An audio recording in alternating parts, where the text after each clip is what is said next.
We live at a time where when it comes to truth and lies, which is really what this commandment is about, because it says, thou shalt not bear false witness, you shouldn't lie about your neighbour, which means that you should tell the truth. When it comes to truth and lies, I feel like we're in a double-minded culture. Because on the one hand, one of the things that people seem to be crying out for today is authenticity. This idea that we should be real. And that's very refreshing. Often, if I talk to people who are younger than me, in their 20s, they're refreshingly open about themselves and vulnerable and willing to share things that past generations would have regarded as personal. And sometimes that can be healthy. There's a sense of being true, being real, being true to yourself and being authentic with others. And I think there's a lot there that we can celebrate. But on the other hand, I also think that we have a funny relationship with telling the truth and telling lies. When I was training for the ministry, one of the men who was training alongside me was a barrister. That is, he was a high-level solicitor, but he had left that because he felt the Lord was calling him into the ministry to win souls for Christ. And he said to me that over his career, and he was only in his mid-40s, the attitude of clients had changed.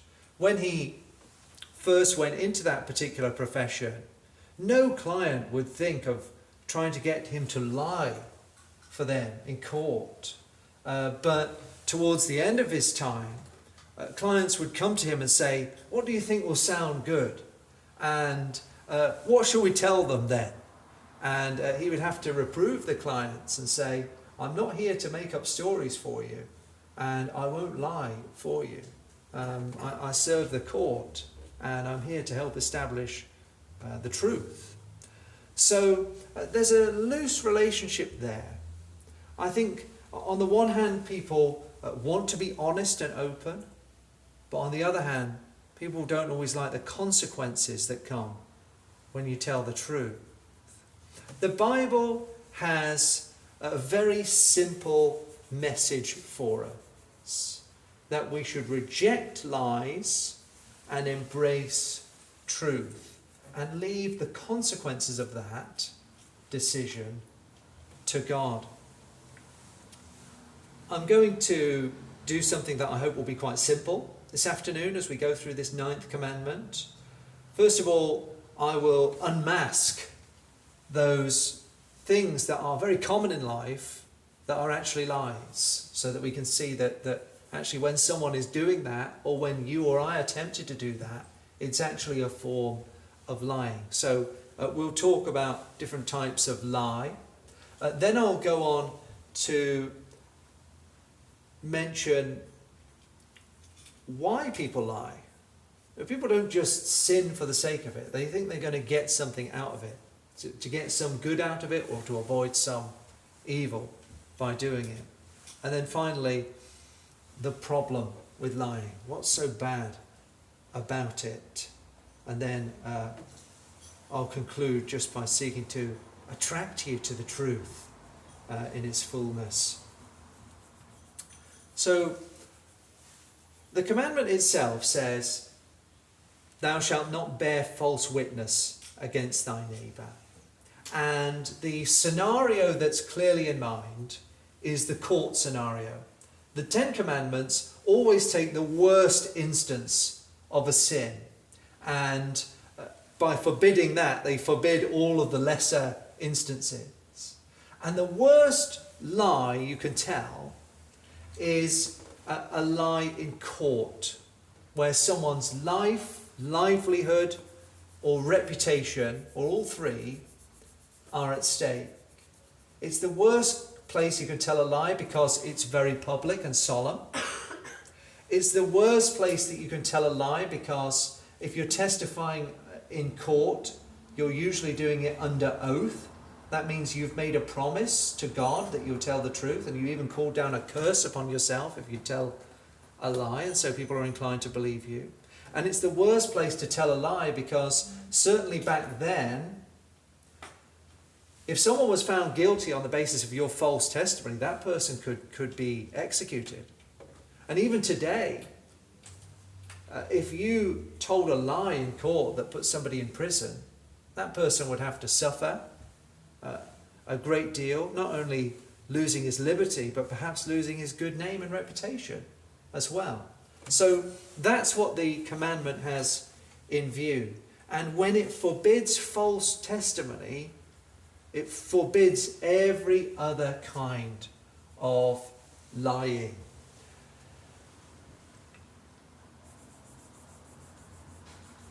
Obviously there's telling barefaced lies, but there are more subtle forms of this sin as well.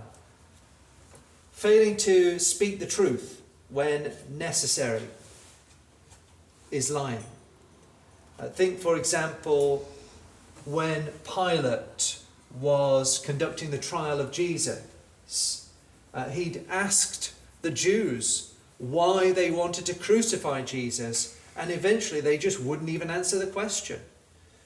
He said in Mark chapter 15 verse 14, "Then Pilate said unto them, Why, what evil hath he done?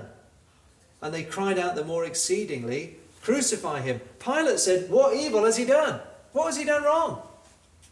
And in a way they just changed the subject and demanded Jesus' death.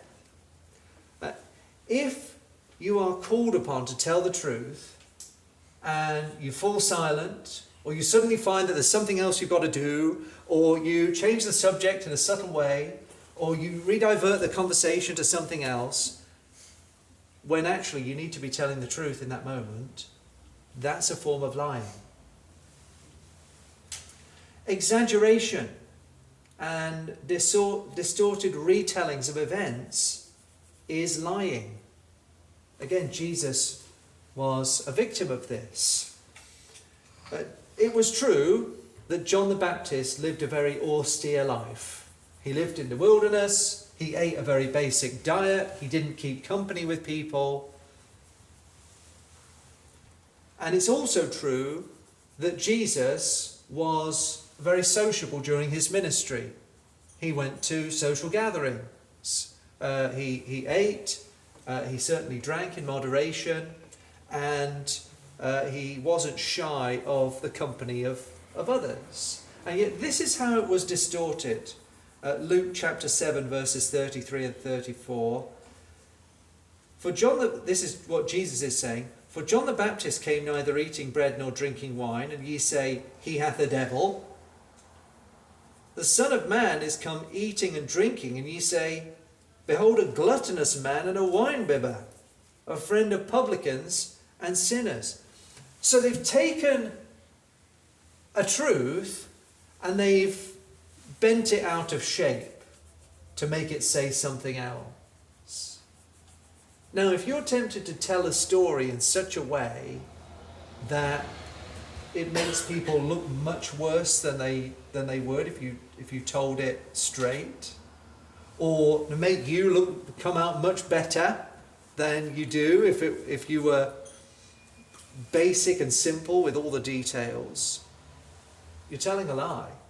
That is a lie. To exaggerate or to distort in that way, and it can be harmful. Evil surmisings are a form of lying. 1 Timothy 6:4 explicitly mentions evil surmising. Now, you and I are not God, and so we cannot see into the minds and the hearts of other people.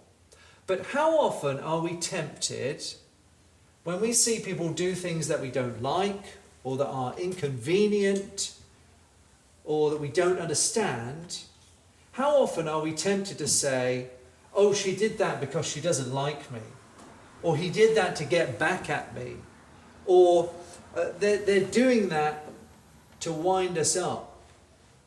or he's doing that because he's selfish, anything like that. So we read from an action to an evil motivation. Now sometimes we may be justified in doing that if we have really good evidence, perhaps of past form, or we know the circumstances of the case really well. Because Jesus did say, by their fruit you shall know them. So the heart is revealed by the action to some extent. But how often do we go way beyond that to characterizing people in a way when actually we don't have anything like that level of evidence to go on? That is a form of lying, and it's a type of character assassination that we're tempted to do. So we must hold back and just go by what we see. Excuse making can be a form of lying. Think of Genesis chapter 3. When God spoke to Adam and asked Adam whether he had eaten from the tree that God had forbidden him to eat from, what did Adam do?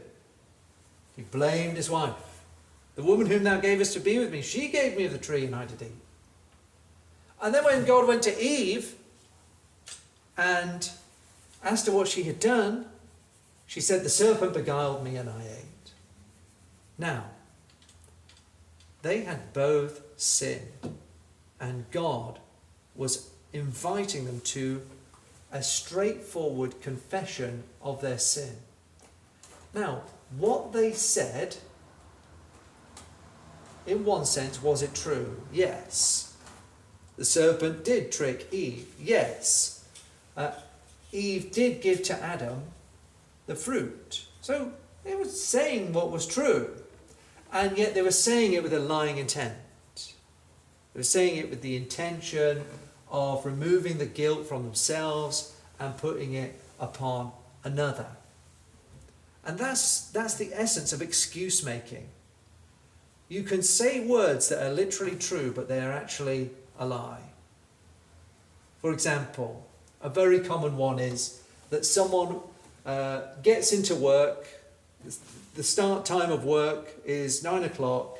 You get in at 9:15 and you say, oh, the traffic was terrible this morning. No, traffic was terrible. But you omit to say that you actually also left the house 10 minutes late. That's excuse making, and it's a lie. Because you're leading people to believe that the reason you're late is because of the traffic, when it's actually because you didn't leave the house on time. And there are all kinds of excuses that we can make like that. I was terrible with this when I was a child, and even as a young man at university, before I was converted. And let me say this to you with some shame. I have a disability, an eye condition. I would very often use that in some way as an excuse why I didn't do my homework.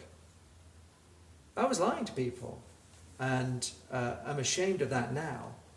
And also, because I didn't work hard, that created problems for me later on in life, because I had to learn a good work ethic when I could have learned it earlier if I'd lived more honestly.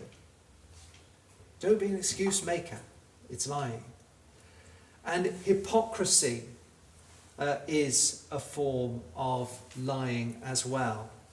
Jesus said to the scribes and Pharisees, who pretended to be the most religious and spiritual people in Israel, Matthew chapter 23 verse 27, woe unto you, scribes and Pharisees, hypocrites, for ye are like unto whited sepulchres, that's whitewashed tombs, which indeed appear beautiful outward, but are within full of dead men's bones and of all uncleanness.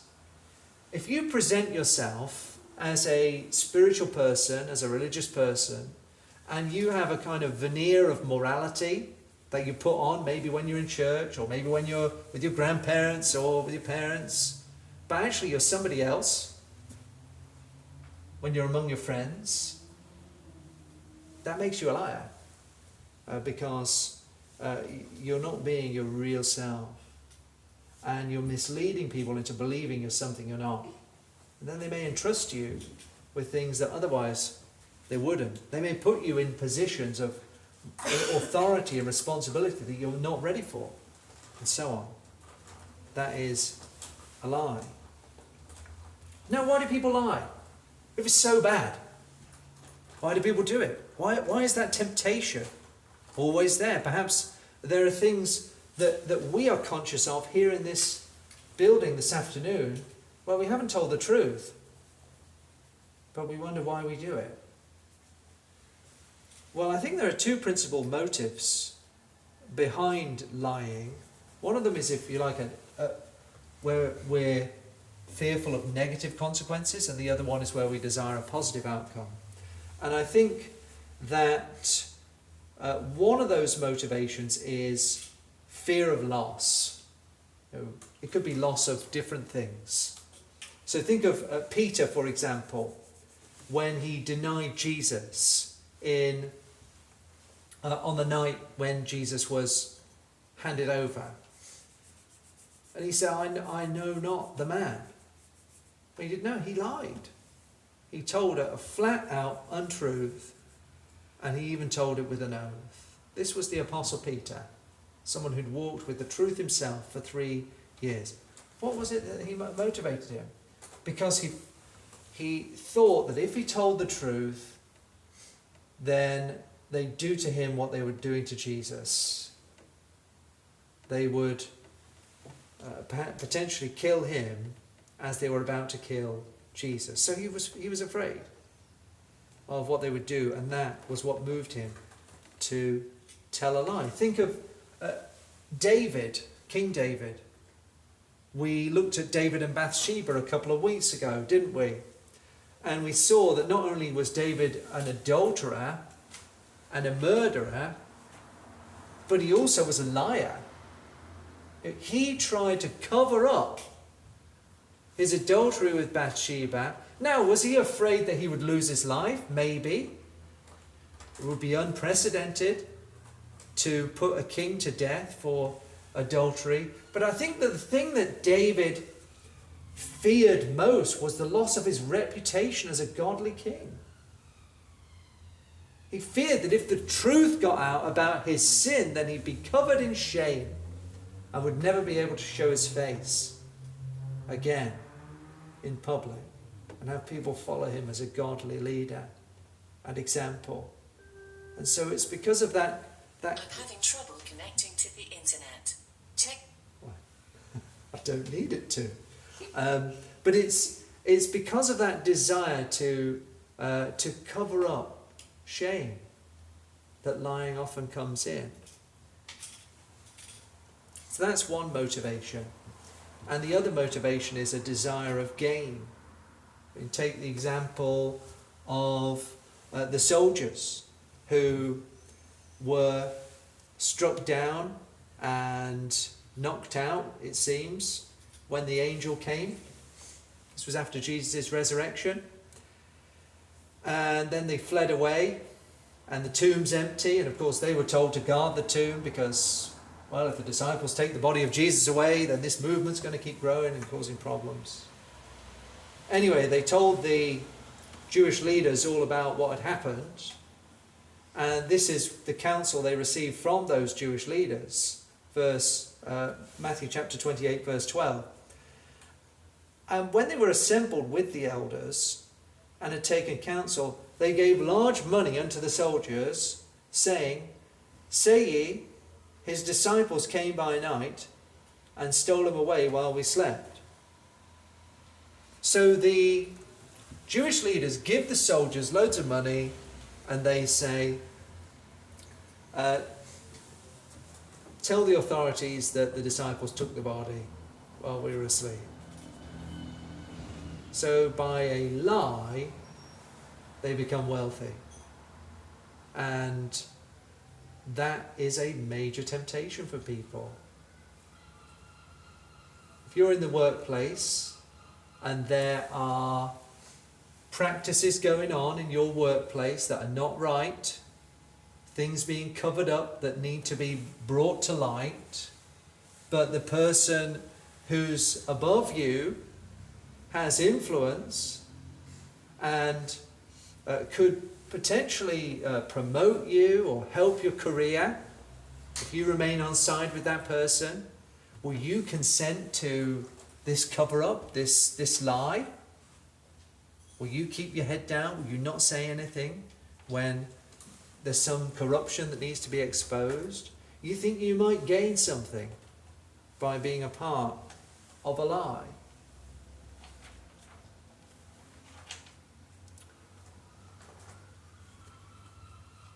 Well, there's also the reward that people feel they'll get in the church if they are hypocritical. And Jesus spoke about this in Matthew chapter 6 verse 2, and he's telling his disciples, when you give charitably, when you help people, you need to be discreet about it. Don't show the world. And he says, Matthew chapter 6 verse 2, therefore when thou doest thine alms, do not sound a trumpet before thee, as the hypocrites do in the synagogues and in the streets, that they may have glory of men. Verily I say unto you, they have their reward. So you think that if you are a hypocrite, you show yourself to be more religious and spiritual than you truly are, you'll have a reward, because people will think a great deal of you. Of course, you're not seeing the whole picture, but those are the kinds of reasons why people are tempted to lie. Fear of loss or hope of gain. The problem with lying then, lies won't last. Proverbs chapter 12 verse 19, the lip of truth shall be established forever, but a lying tongue is but for a moment. Lies don't last. It's actually harder to tell a lie than to tell the truth, because then you've got to keep up the thing that never was. And it's much easier to slip up than to keep it up. Also, real things happen which real people see and real people report. There is a trail of evidence of things that have truly happened, whereas a lie is just a story. So eventually lies will be exposed for what they are, and the truth will out. You can't help it. I mean, Jesus said that everything that's hidden in darkness will eventually come to light. Another reason for there being a problem with lying, God hates lying. He can't tolerate it. In Proverbs chapter 6 verses 16 to 19 says, these 6 things doth the Lord hate, yea, 7 are an abomination unto him. Now I won't read all 7 of the things that the Lord hates, but listen. One of them is a lying tongue, and one of them is a false witness that speaketh lies. So at least 2 of the 7 things that God hates have to do with telling lies. And if God hates something, that means he's not going to tolerate it in his world and in his creatures, and especially not in his children. Lying was brought into the world by the devil. John chapter 8 verse 44, this is Jesus talking to the religious leaders. Ye are of your father the devil, and the lusts of your father ye will do. He was a murderer from the beginning, and abode not in the truth, because there is no truth in him. When he speaketh a lie, he speaketh of his own, for he is a liar and the father of it. So if you lie, you're actually taking after your father the devil, the one who misled your first parents Adam and Eve with a lie, brought about all the problems in the world, and the one from whom Christ has come to save you. Do you want to bear his family likeness? If you do, carry on lying. If you don't, reject lying.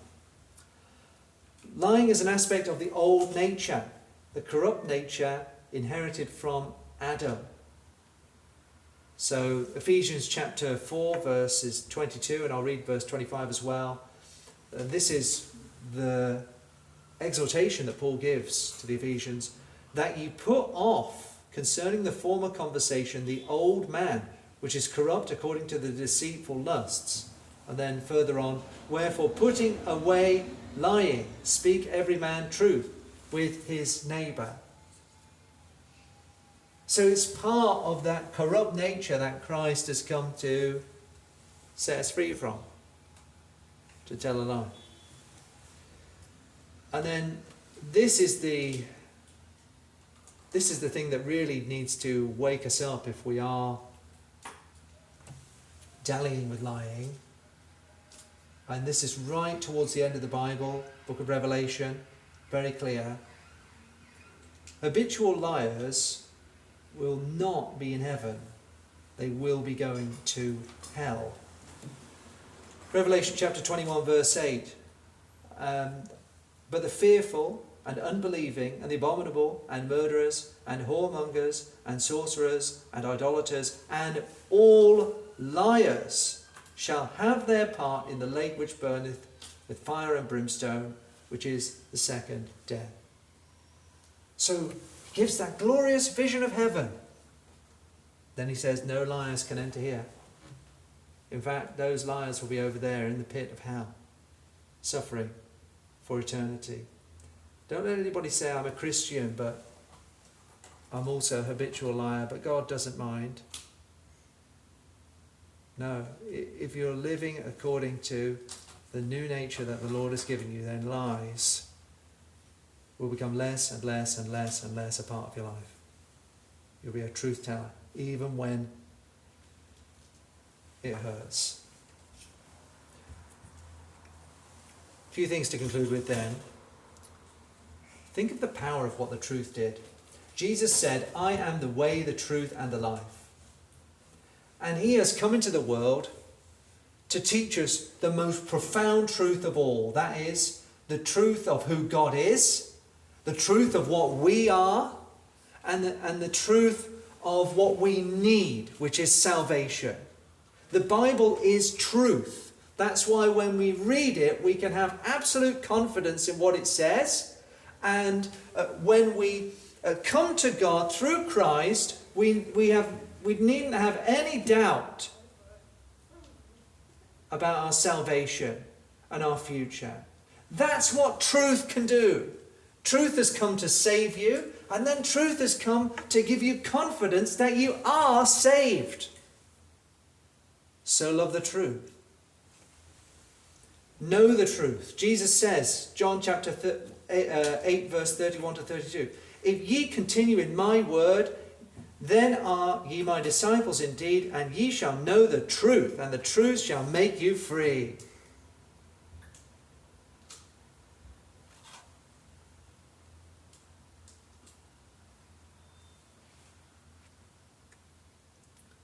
So know the truth. Tell the truth. Be known as a truth teller. One of the things that will make you stand out as a Christian is if you tell the truth. Don't equivocate. Don't make excuses. It would be very common. I speak this to the young people here.